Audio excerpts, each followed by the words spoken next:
What's up, boys? We're back, and yeah, I've been gone for a couple weeks now. And if you guys didn't know, I was actually on a trip in the Dominican Republic. It was a mission trip, not like a little vacation or anything, although it was very, very good for me, and I felt like I was able to escape a little bit. But yeah, anyway, that's where I was. I was in the DR and on a mission trip, and I just kind of want to talk about what we were doing and some of the stuff that happened. All right, well, let's start with day one. All right, now, obviously, it's got a little background footage of some racing. This video isn't going to be for everybody, but if you're interested in what I do outside of streaming, this might be an interesting one for you. All right, so day one, let's see. We flew out of the airport. We flew out of New Jersey. We had to be up at like 1:30 in the morning, ended up flying out of New Jersey, and ended up getting down there to the DR. And boys, like, listen, if you guys haven't been to the Dominican Republic, man, that place is humid. It was like 86 degrees and like 80% humidity. It was like as soon as you walked outside, you were just like dripping, and it was ridiculous. And from there, we had like a 4-hour drive down to where we were going, and I guess my pastor ordered like a 15-seater van, and apparently they didn't give us a 15-seater van, so they gave us like a 12-seater van. So we were short a few seats, which means we basically had to like sit on top of each other for 4 hours, and that made the sweatiness like even more sweaty. Honestly, it was a great time. Like, you know, like, I don't know if you guys have ever been on mission trips or done any sort of like, you know, humanitarian service work or whatever, but like there's usually a lot of issues. At least that's what I've run into on the mission trips I've been in the past. Like, you know, personally, it just feels like, man, we're doing stuff for the Lord, and like there is just a whole nother force trying to make us not have a good time or, you know, get things accomplished, and this was no different. But, you know, something I was proud of is I felt like the whole team had really good spirits the whole time, and we were just, you know, we were just happy and just kind of rolling with it, you know, whatever happened.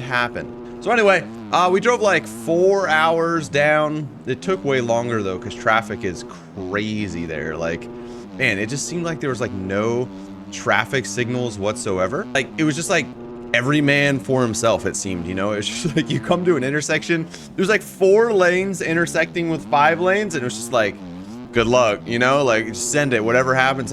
And you know, there's motorcycles and mopeds going everywhere, like hundreds of cars. It was just kind of crazy. And then, so the purpose of the mission trip, we were just going down there to witness, tell people about Jesus, tell people about, you know, salvation, and that we need Jesus. And that was pretty much the gist of it. But also we did like a little, like a vacation Bible school. It's not really what it was, but like a, you know, like a little kids Bible school thing. And, that was really fun. We did like puppet shows and just hung out with the kids. And, but most of the time we would go out and we were witnessing, we would kind of just walk around. We were in like a village in the mountains. And I mean, the place that we were at, like these people had like trees for the framing of their house, right? Like branches, metal siding for the walls, like the exterior walls. And then inside there was like tapestry on the walls for interior walls to separate bedrooms and whatnot. Like no clean running water. Like electricity was there, but it was like, I don't know, it was kind of sketchy, you know. I mean, like when your house was made out of I guess what I'm saying is like it's not like it was like, you know, wired correctly. It was just like, you know, a hanging outlet here, or, you know, they had a light over here. So we would just walk around this village and, you know, carry Bibles and knock on people's doors. We had translators, obviously, because I took a lot of Spanish, but muy poquito. That's pretty much it. No habla español. It's kind of what I got from this like 6 years of Spanish I took. I don't know how to speak Spanish, but you know, and most of the people on the trip did not know how to speak Spanish either. There was a couple, but you know, for the most part, we didn't know what's going on. So we had 3 translators, and we would split off into groups of like 6, 5 to 7, somewhere in there, and we'd just walk around, and we would just follow our translators, and we would just cruise around, and like wherever they wanted to go, we went. And it was like it was super funny because Like we'd like walk up to people, they'd like talk in Spanish, you know, and have some sort of conversation, and then he like the translator would turn around and be like, okay, go into the house. And then we would like go into the house, and man, the people were so kind to us. They like, man, it was like as soon as we walk in the house, you know, they're putting chairs out and sit, you know, trying to get you a bottle of water or food, anything that they had, you know. And again, let's remind you, like dirt floors, branches for framing, like this, like they don't have anything, and they were just trying to give us whatever that they had, you know. And it was just really such a different vibe from the US, where everyone's just so you know how it is here. And anyway, so that was really cool just to see and really kind of put my life in perspective over here, that like, wow, like we are so ungrateful in the US, and we, myself included, you know, like no pointing fingers, like this is, yeah, you know, like we are so ungrateful, and these people are so happy and so content, and they have, you know, nothing really. And so that was really eye-opening, you know. And it's, again, this isn't my first you know, mission trip to an area like that, but this is my first one as an adult, like a full-grown whole man, right? 30-year-old man, almost 30, Kate, let's calm down, all right? Almost 30-year-old, and it's just different, you know. I had a different perspective on it. And anyway, so the whole time, you know, we're going around day after day, just witnessing and telling people about Jesus. And really, I'm not gonna lie, for the first like 4 or 5 days, I didn't really say much, you know. I wasn't nervous, but like it was just, you know, I just really didn't feel led to talk very much, you know. And you know, we would start talking to someone, and I would start praying, and even there was people in my group that were like trying to edge me on to talk, or, you know, trying to encourage me to talk, and I just really I wasn't really feeling it yet, you know. And not to say, there were a few times that I talked, but I really just didn't feel led to share anything. And it kind of started to get to me mentally. I started to feel a little bit like, I don't know, a little like that I wasn't enough, and I was insufficient, and like I wasn't capable. And these people that I was in my group, you know, they're so strong, and so, you know, their walks with the Lord and the Bible were so good that like I just felt like I was a little bit out of place. Well, fast forward to Saturday, and we went down to this place they call it the Boardwalk, which I'm so unsure why we call it the Boardwalk, because it wasn't a boardwalk. But hey, you know, hey, it is what it is. It was basically just like, it wasn't even like a beach. I don't understand why we call it, like there was water, so I guess it kind of was a beach, but I'm still unsure why we called it the Boardwalk. But anywho, so we went down there, and our pastor switched up the groups a little bit, and I gotta say, they started naming off who was in my group, and I really felt like, gosh, man, they put me with the Avengers here. You know, it was like they put me with like the pastor, the worship leader. There's another guy that goes out and street witnesses every week in the US. And then this other lady that was like super bold, and then there was me, the gamer, you know, virtual gaming guy, W. And I just felt really like just really scared and discouraged, and like, man, I was just praying like, Lord, like I want to be used, but like, man, you're sticking me with the Avengers, you know what I mean? And I just like, I feel like I'm not capable to keep up with these guys. This is a stupid thing to feel, by the way, because this is not how it works, but this is my brain. This is how I was, and that's not the right way to approach any of this, but that's where I was at. Anyway, so we go and talk to these two guys that were cleaning their mopeds down at this beach. And it was actually funny because when we got there, there was these two guys, and there was actually like a third guy behind this building. He was like taking a shower in the middle of like this park, and he like stuck his head around, and like he was like covered in soap, and I was just like, oh gosh, please don't come around the corner. There's like so many girls with us. And anyway, he didn't. He was chill. He stayed behind. But these two guys we started to talk to, and my pastor opened and started to share his testimony, and I was just kind of standing there praying, and not really saying much, but I felt different about this guy. He's younger, I would say like early 20s, but I wasn't really ready. And so the pastor started talking about his testimony and how Jesus changed his life. And man, the guy we were talking to he just kept saying, like, I hear you. This was in Spanish, by the way, like through the translator. Like, I hear you, but I just feel so dirty, is what he kept saying. And it was like really heartbreaking for me. And just the group continued to talk, and he just kind of kept saying the same thing. Like, I just feel so dirty. Like, I hear you that, that Jesus is the way, but like, he just didn't feel accepted. And the Lord really laid on my heart to share my testimony. And if you guys have seen my life story video, it's a little bit, I go over it in much more detail there, but basically I just shared with him, like, man, like, I grew up in the church. I loved the Lord. And then my brother-in-law died, and I didn't love the Lord, and I hated him, to be honest. And I, for 2 years the only thing I ever told God in prayer or whatever was, I hate you and go away. I don't want anything to do with you. And then one day, 2 years later, I made a prayer, or I said a prayer, and I asked the Lord for some guidance on something. And it was like immediately he answered. And I realized in that moment that, like, man, it does not matter how I act. It did not matter how dirty I was, how much I pushed him away. God loved me, and he was right there, and I shared that with him, and it was like he started to soften up a little bit.